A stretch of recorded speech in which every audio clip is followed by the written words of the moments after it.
Қайырлы күн, құрметті 9 сынып оқушылары. Бүгін сіздермен былтырғы мемлекеттік емтиханда келген сұрақтарды талдайтын боламыз. Сондықтан видеоны тоқтатып, алдымен өздеріңіз шығарып көріңіздер.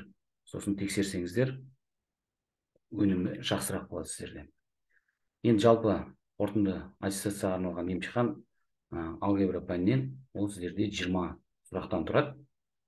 Екі бөлімнен тұрады. А бөлімі және Б бөлімі. А бөлімінде сіздерде тест түрінде 10 сұрақ. Яғни барлығына бір балдан. Екінші бөлімде сіздерде бұл бөлім күнделікті жазып жүрген БЖБ тжб-ларыңызға ұқсайды. Әрбір формулаларды жазып, шығару жолын толық жазыңыздар. Сондықтан толық бал алуға тырысамыз. Енді бірінші сұрақтан бастап кірісейік. Бірінші сұрақта сіздерде есептеу керек. Яғни негізге келтіріп аламыз. Барлығын 4-тің дәреже көрсеткіштерінде жазып алсақ болады. 4-тің 0 дәрежесі көбейтілген. 16-ны 4-тің квадрат түрінде жазамыз. Оның -8 дәрежесі. Бөлімінде 4-тің 3 дәрежесі 64 деп отқандарыңыз, оның -6 дәрежесі. 4-тің квадраты.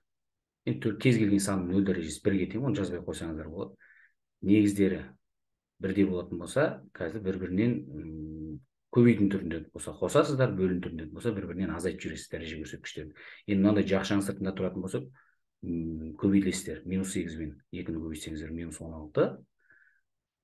4-тің -18 дәрежесі көбейтіліп, 4-тің квадратын өзін жазып қоямыз. 4-тің -16 дәрежесі бөлімде сіздерде негіздері бірдей болып тұрғандықтан бір-біріне қосылады. -18-ге 2-ні қоссаңыздар 4-тің -16 дәрежесі болады. Екеуі бір-бірімен қысқартып 1-ге тең болады. Сонда бізде С жауабы болады екен. Мына жерде егерде бөлімді түрінде екеуі екі түрлі сан болатын болса, онда бір-бірінен азайтып жібересіздер. Екінші сұраққа көшеміз. Бір мүшені көп мүшеге көбейтіңіз дейді. Мынау А мен А-ның дәреже көрсеткіштері қосылып кетеді. Екіншісінде де дәл сол сияқты.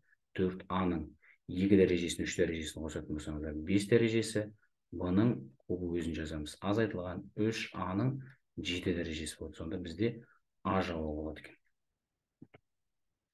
Қысқаша көбейту формуласы. Ортақ бөлімге келтіресіздер алдымен. А плюс 3-дің өзін жазып қояйын. Қосылған 2 бөлінген А квадрат минус Б квадрат. 9-ды 3-тің квадрат түрінде жазбасаңыздар, сонда А минус Б, яғни А минус 3, А плюс 3 болады.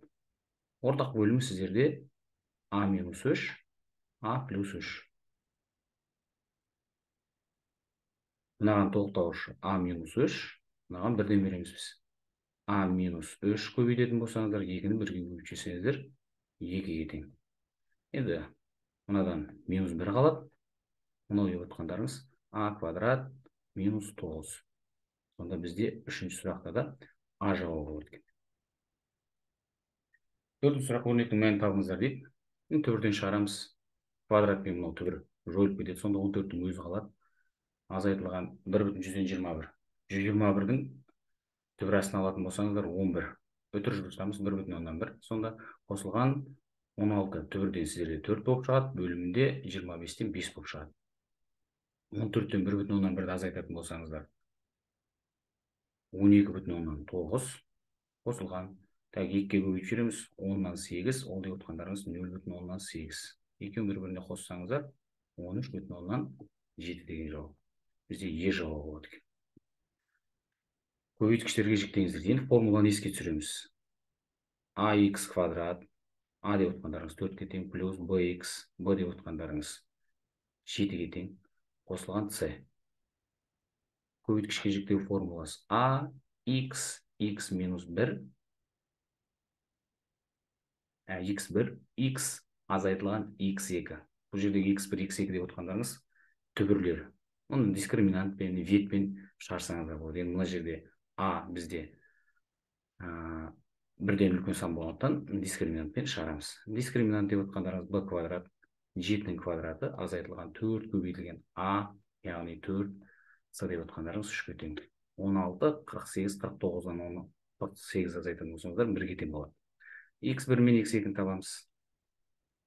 Минус Б, яғни минус 7, плюс минус 1 бөлімінде сіздерде 2А, яғни 2-ні 4-ке көбейтіп жібересіздер. Минус 7 минус 1. Осы жерде минус 8. Минус 8 8-ге бөлетін болсаңыздар, сіздерде минус 1-ге тең. Минус 7 плюс 1, сіздерде минус 6 бөлінген 8. Ол деп отқандарыңыз, қысқартатын болсаңыздар, минус 4-тен 3 болады. Енді орындарын алып кеп қояйық. 4х квадрат плюс 7х плюс 3-дің өзін жазып қойын. Так, жақшаның сыртында сіздерде а, яғни 4. Х азайтылған х1. Мынау минус 1. Минус 1 плюс болып кетеді. Мына жерде де дәл сол сияқты х азайтылған х2. Ол деп отқандарыңыз плюс 4-тен 3 деген сөз. Енді мына жақшаның ішіне кіргізіп жіберген. Екіншіге көбейтіп жіберетін болсаңыздар х плюс 1. Так, 4 пен х-ті көбейтеміз. 4х. Так, 4 пен 4-тен 3-ті көбейтіп, 4 пен 4 қысқартып, сіздерде 4х қосылған 3. Сонда 5-шісінде де бізде а жауабы болады екен. Алтыншысына қараймыз. Берілген парабола төбесінің координаталарын табыңыз дейді. Параболаның төбесінің координатасын табу формуласын тайлеп белгілеймін мен координатасын. mn. Яғни біз m-ді табу формуласы көп кездеседі, еске түсіреміз. Минус b бөлінген 2a. Минус b деп отқандарыңыз 1-ге тең. Бөлінген 2 көбейтілген x квадраттың алдынан коэффициент 1-ге тең. Сонда минус 2-ден 1-ге тең болады екен. Енді осыны апарып біз мынау x-тің орнына қойып жіберсек болады. m деп отқандарыңыз ол x симметрия өсі.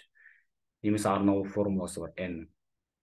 Естеріңізге түспей жатса, мынау 2-ден 1-ді әкеп, мынаның орнына қойып жібересіздер. Сонда минус 2-ден 1-дің квадраты азайтылған 2-ден 1 азайтылған 4. 4-тен 1 минус 2-ден 1 минус 4. Енді ортақ бөлімге келтіріп жіберіңіздер. Ортақ бөлімі сіздерде 4. Мынаған 1-ден береміз. Мына жерге 2-ден. Мынаған бізде 4-тен бересіздер. 1 азайтылған 2 минус 16. Так, минус 18, оған 1-ді қоссаңыздар, минус 17 бөлінген 4. Ол деп отқандарыңыз минус 4,4-тен 1 деген сөз. Минус 4,4-тен 1 деген минус 4,125. Минус 2-ден 1 деп отқандарыңыз минус 0,5. 6-да да бізде а жауабы болады екен. Так. Екі айнымасы бар сызықтық емес теңдеуді анықтаңыз дейді. Енді біріншісінде бір айнымалы барлығы, екіншісінде екі айнымалы бар, квадраттық не болып тұр? Жауабы осы болады. Үшіншісі сіздерде тек қана бір айнымалысы бар. Төртіншісі бізде сызықтық теңдеу. Бесіншісі сызықтық теңдеу деп отқандарыңыз дәрежесі 1-ге тең болатын сіздерде теңдеулер сызықтық теңдеу деп аталады. Ал одан көп болатын болса, ол сызықтық емес теңдеулер деп аталады. Енді 8-ге қараймыз. Формуласын жақсы білеміз. n факториал. n факториал деп отқандарыңыз осы санға дейінгі сандардың көбейтіндісі 1-ден бастап 1, 2, 3, 4, 5-ке дейінгі сандардың көбейтіндісі 20, 26-ға көбейтсеңіздер 120-ға тең. С жауап болады екен. Мына тізбектің 5-ші мүшесін табыңыз дейді. n-нің орнына әкеп 5-ті қойып жібересіздер.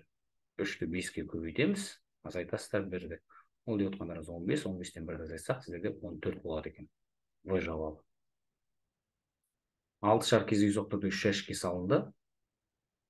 Барлық жәшіктер бос болмаған жағдайда барлық қораптар шарлардың әртүрлі болуының ықтималдығын табыңыз дейді. Енді 3 түрлі жәшік. Енді ықтималдықтың формуласын жақсы білесіздер. m бөлінген n. Біз m деп отқандарыңыз сұрап тұрған жағдайдың, яғни қолайлы жағдайдың саны. Оны біз қазір әртүрлі болған жағдай деп тұр. Яғни 6 шар болғанда біріншісінде 1 болатын болса, әртүрлі болса, екіншісінде 2 болады. Онда үшіншісінде 3 болады. Дәл сол сияқты. Біріншісінде 1, 3, 2. Так, сосын 2, 1, 3, 2, 3, 1. 3, 1, 2, 3, 2, 1. Так, жалпы мынау 6. 6 жағдай қарастырылған.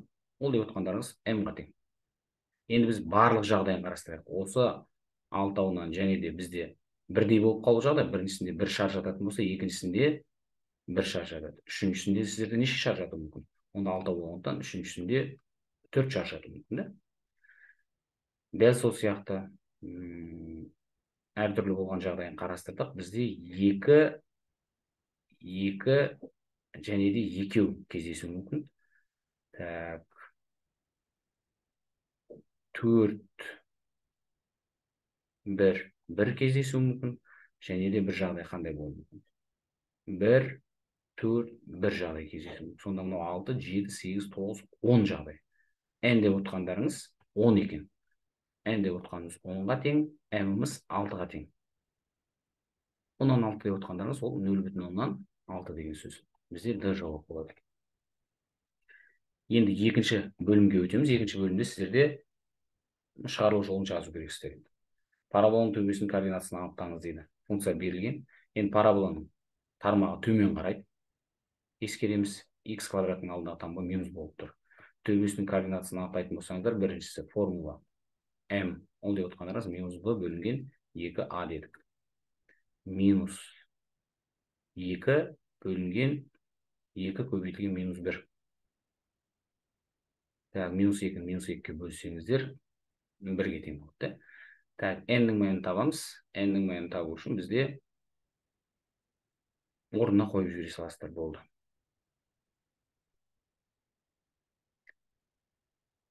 Минус 1 плюс 2 минус 4.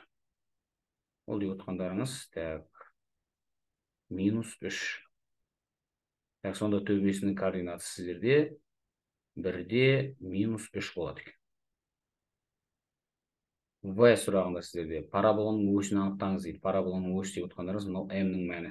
m тең x, яғни параболаның өсі сіздерде симметрия өсі. m тең болады. Немесе x тең болады 1-ге деп жаза беріңіздер. Координат өстерімен қиылысу нүктелерін табыңыз дейді.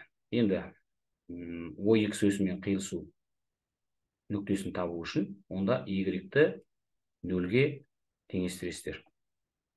Минус x квадрат плюс 2x минус 4 сіздерде 0-ге тең болады. Минус 1-ге көбейтіп жіберетін болсаңыздар, x квадрат азайтылған 2x минус плюс 4 тең болады 0-ге. Ветке келмейді, сондықтан не істейміз? Дискриминантпен шығарамыз. Дискриминант деп отқандарыңыз b квадрат минус 2-нің квадрат 4 азайтылған 4 a деп отқандарыңыз 1-ге тең, оны 4-ге көбейтеміз. Мына жерде минустан шығып қалды. Егер де минустан шығып қалатын болса, онда ол OX өсімен қиылыспайды дейсіздер. Жазып қоясыздар, OX өсімен қиылыспайды деп. Қиылыспайды деп.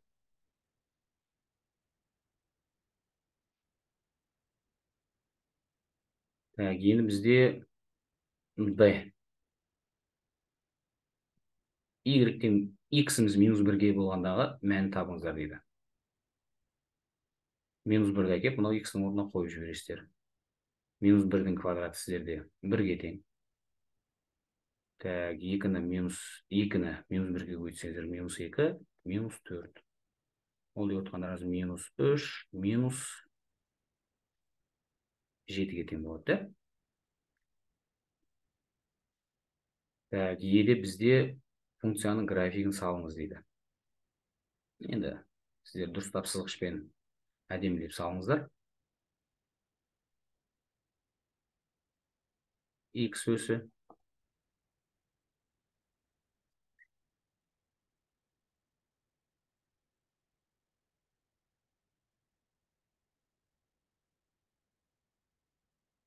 координатын басы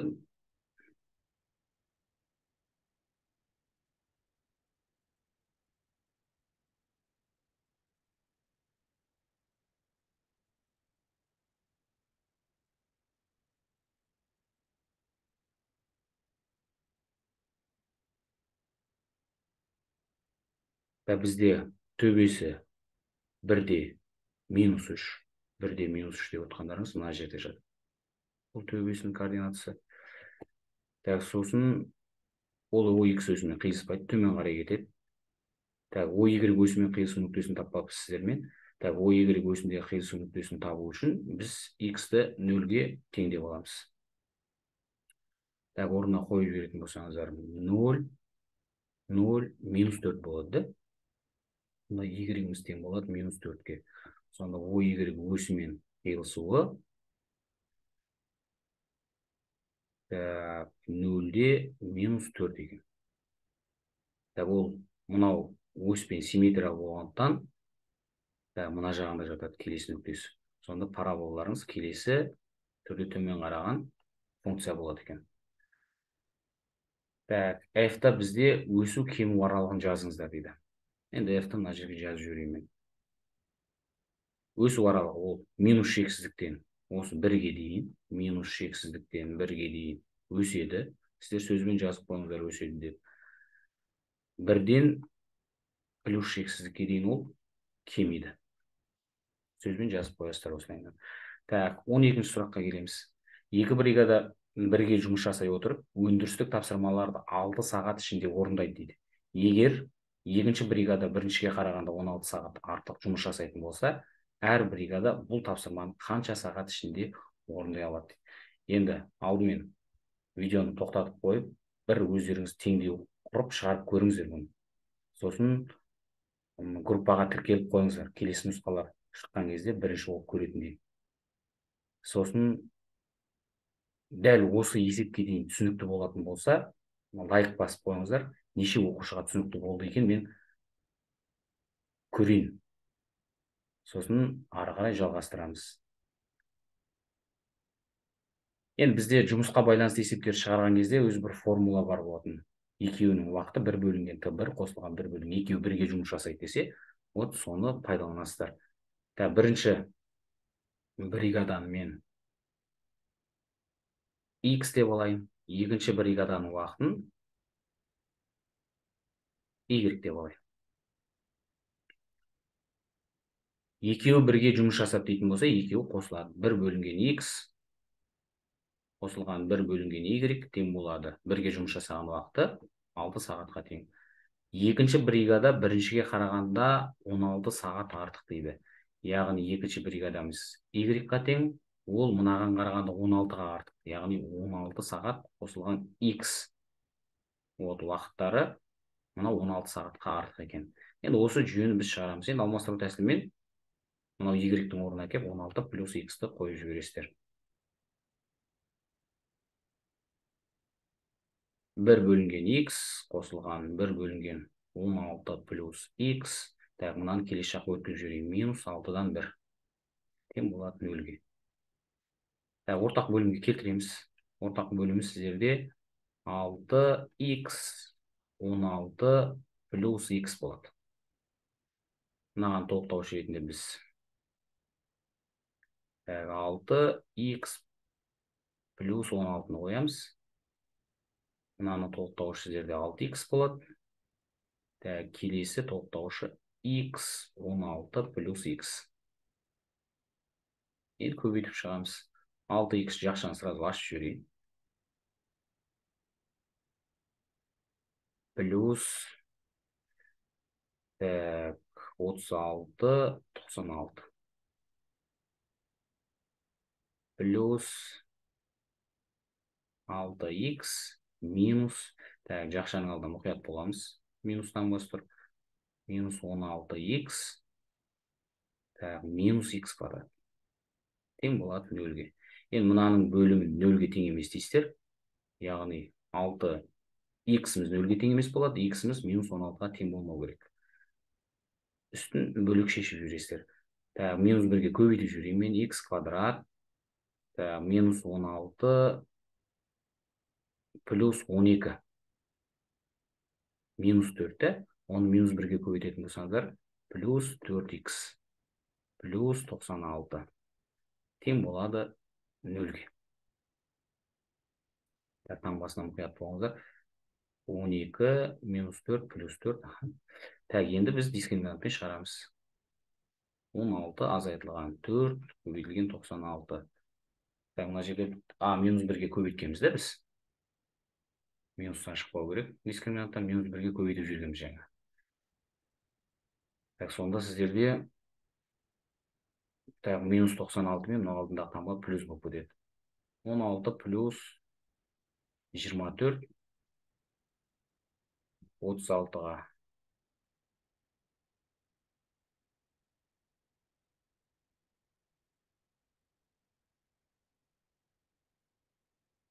38-ді қосатын болсаңыздар 400 болады екен. X1 мен X2-ні табамыз. Минус 2, минус 4, плюс минус. Так, түбір астында 400 ол 20-ға тең болады. Бөлімінде сіздерде 2-ге тең. Минус 4 плюс 20. Ол деп отқандарыңыз 16, 16 2-ге бөлсеңіздер 8. Минус 4, минус 20. Минус 20. 4, 12-ге бөлсеңіздер минус 12. Бізге мынау теріс мәні керек емес, ол шешім бола алмайды. Бізге жауап ретінде 10 мәні керек. Яғни X деп отқандарыңыз бірінші бригада ол сіздерде 8 сағат жұмыс істейді екен. Екінші бригада бізде неше сағатта орындай алады екен. Y деп отқанымыз ол 16-ға 38-ді қосып жібересіздер.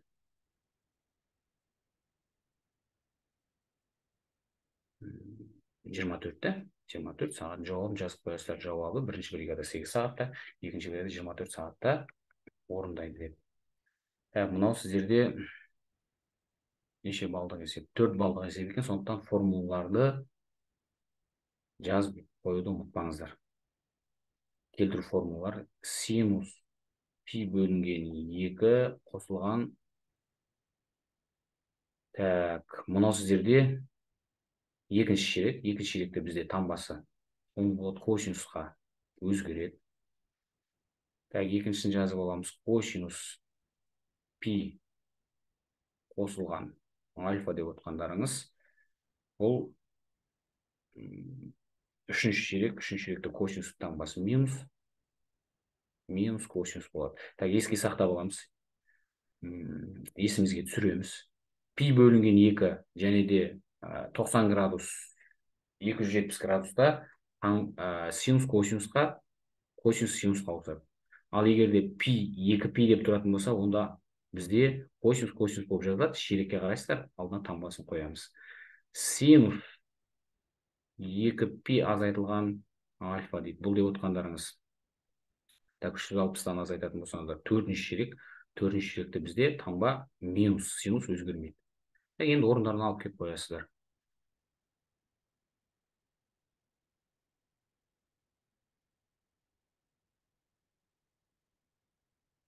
Косинус, минус косинус, ол сіздерде плюс болып кетеді.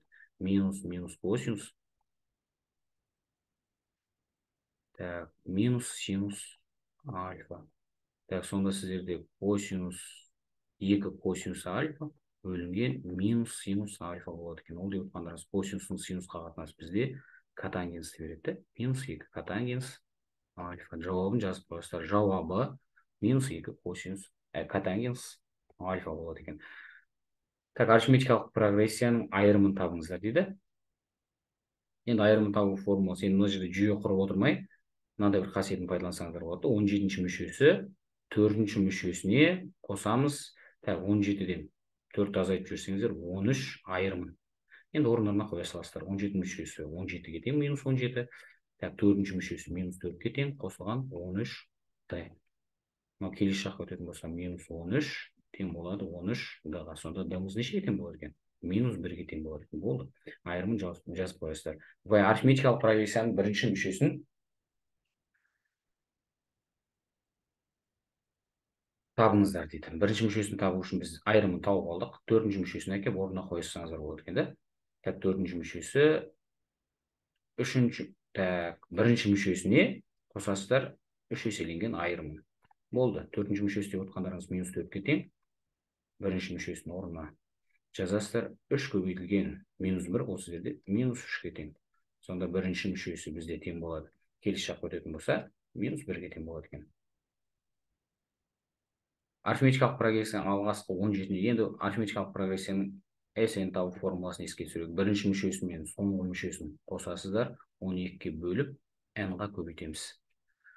Бізде 17-ші мүшесін сұрап тұр. Сондықтан бірінші мүшесі бізде минус 1-ге тең. Қосамыз. Формуланы жазып қояйын. Ал мен бірінші мүшесіне қосамыз 17-ші мүшесін бөлесіздер 2-ге, көбейтеміз 17-ге. Ол деп отқандарыңыз бірінші мүшесі бізде минус 1-ге тең. 17-ші мүшесі минус 17-ге тең. Бөлесіздер 2-ге, көбейтеміз 17-ге. Минус 18, минус 18 2-ге бөлсеңіздер минус 9, көбейтеміз 17. Минус 63, минус 153-ге тең болады екен. 15-ші сұрақ. Теңдеулер жүйесін шешіңіз дейді. Алмастыру тәсілін қолданамыз. X-ті алмастырып аламыз. 9 азайтылған Y. Формуланы әкеп қоямыз. Енді осыны әкеп, мен жазып қояйын. X қосылған Y квадрат тең болады 29-ға. Мынау X-тің мәнін мынау жерге әкеп қоясыздар. Сонда бір жаңадан теңдеу пайда болады. X қосылған азайтылған Y-ді азайтылған Y қосылған Y квадрат. Мен не жазып жатырмын? X-тің орнына келіп 9 азайтылған Y-ді қоямыз. Қосылған Y квадрат. Енді 29 келесі жаққа өткізіп жіберейін. Болмаса 29 деп жаза берейін. Y квадрат минус Y 29 келесі жаққа минус 29. Ол сіздерде минус 20-ға тең. 9-ға қосатын болсаңыздар. В теоремасын қолданасыздар. В теоремасы не дейді? Көбейткен кезде минус 20-ға тең болады. Яғни 4 пен 5-тің көбейтіндісі бізде 20-ға тең. Минустан басқа қайда қоямыз? Қосқан кезде плюс 1-ге тең болады. Мынаны қарама қарсыдан ба. Әрине мынау кішінің алдына қоямыз. Сонда Y1 мен Y2-ні тауып алдық. Енді X1 мен X2-ні табамыз. X1-іміз сіздерде 9 азайтылған минус 4, ол сіздерде 9-ға қосылып кетеді. X2-ні табамыз. 9 азайтылған 5, ол деп отқандарыңыз 4-ге тең. Жауабы деп жазып қоясыздар. X1-іміз 13-ге тең болғанда, Y-іміз минус 4-ге тең болады. X2-іміз 4-ге тең болған кезде, Y-іміз нешеге тең болады? 5-ге тең болады екен. Келесі секілді көшеміз. Бұның қандай мәнінде мынау теңдеудің жалғыз түбірі болады. Енді еске сақтап аламыз. Дискриминант 0-ден кіші болған кезде түбірі болмайды. Жауабы болмайды. Негізі үлкен сыныптарға барған кезде негізі комплекс сандар жиынында ол болады. Негізі шешімі бар оның. Бірақ сіздер қазірше нақты сандар жиынын ғана білесіздер, сондықтан жауап болмайсыздар. Ал дискриминанты кәдімгі сан шығатын болса, ол сіздерде екі түбір болады. Дискриминант 0-ге тең болып қалғанда жалғыз түбір болады бізде. Сонда сіздерде берілген теңдеуді дискриминантын табасыздар. Дискриминант деп отқандарыңыз b квадрат, яғни 2-нің квадраты 4, азайтылған 4 көбейтілген a көбейтілген минус p, яғни c-ға тең болу керек нешеге? 0-ге тең болу керек. 4 минус сіздерде плюс 16p тең болады 0-ге. 16p-мыз нешеге тең болады? Минус 4-ге тең болады. Сонда p-ның мәні шығады бізде. Минус 4 нешеге бөлесіздер? 16-ға бөлеміз. Ол деп отқандарыңыз минус 4-тен 1-ге тең болады. Жауабын жазып қоясыздар. P минус 4-тен 1-ге тең болғанда теңдеудің жалғыз түбірі болады деп. Мынау сандардың ең үлкенін табыңыз дейді. Енді мынау түбір астында 55-тің өзін жазып қояйын. Мынаны түбірдің астына кіргізіп жіберейін. 2 түбірдің астына 4 болып кетеді. 4-ті 14-ке көбейтіңіздер. 16 56 болады. Түбір астында 56.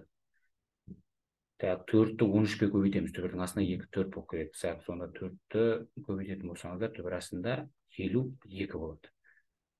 Әрине бізде ең үлкені түбір астында 56. Жазып қоясыздар, ең үлкені түбір астында 56 жауабын. Түбір астында 55 сандары қандай сандардың тізбектей орналасқан? Енді 55 деп отқандарыңыз жоқша нөмірі 7 бүтін бірдеңе шығады. Яғни 7 ол сіздерде 49 түбір астында алған кезде 55 дегендеріңіз жазып қоямыз ортасына. 8-дің квадраты бізде 64. Сонда 7 мен түбір астында 55. 8-дің ортасында жатыр дейсіздер. Иррационалдықтан құтылу. Онда мынау бөліміндегі түбір астында 7-ге көбейтіп жібереміз. Алымында бөлімінде. Сонда сіздерде 14 түбір астында 7, бөлімде 7 шығады. Мынау 7 мен 2-ге қысқаратын болса, 2 түбір астында 7 болады екен. 18-ші есеп. Мынау сандар қатарының өзгеріс құлашын, модасын, медианасын. Бірінші біз сандар қатарын өсу ретімен жазып алайық. Ең кішісінен бастап 17,9 ең кішісі. 18,5, 18,5, сосын 21, 25,3. Бірінші бізге табу керек өзгеріс құлашын дейді. Өзгеріс, сіздер енді толық жазыңыздар. Өзгеріс құлашы. Ол сіздерде ең үлкеннен ең кішісін азайтып жібер деген сөз. 25,3-тен 17,9-ды азайтамыз. Мән жазып қойасыздар. 4, 24-тен 7,4-ті.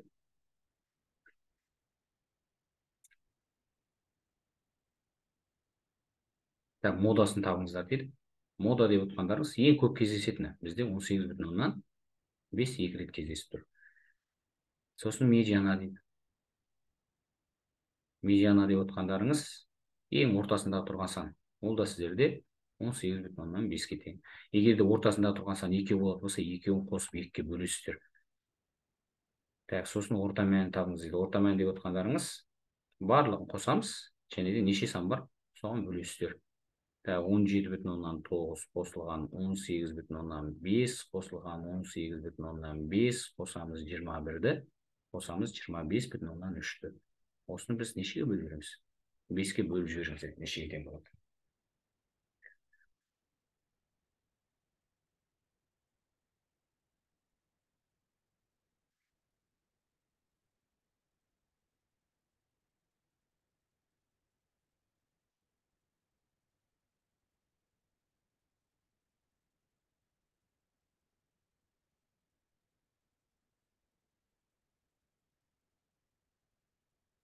Енді калькулятормен есептеп, біз менде пайдаларды жазып оқпай, астына жауап жазып қойыңыздар. 18-ші есептің жауабы осындай болады деп.